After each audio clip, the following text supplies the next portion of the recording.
Very interesting that because we had a family member who was not too happy about us homeschooling, and so she had said, and Hamza, he used to bake and cook a lot as a child because he wants to eat, and I usually train all the kids to cook around age 9-10, so he was cooking and baking a lot because he's hungry.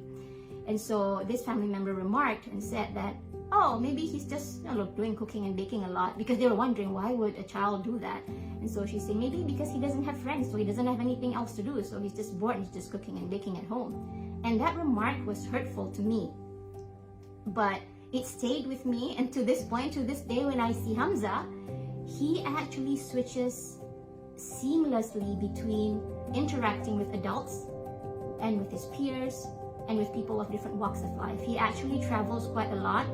He has led Tarawih in different communities. For 2 years, he was leading in Maryland. And he actually wants to go out and lead Tarawih somewhere else because he said that broadens his perspective. He wants to meet more people. And mind you, he's an introvert. He's not an extrovert. So this was not something that was natural. And he's homeschooled. He's an introvert. And so all things about socialization, it's like this is what I'm showing, like what it comes, the result of being homeschooled and being an introvert, but socialization is not an issue. And so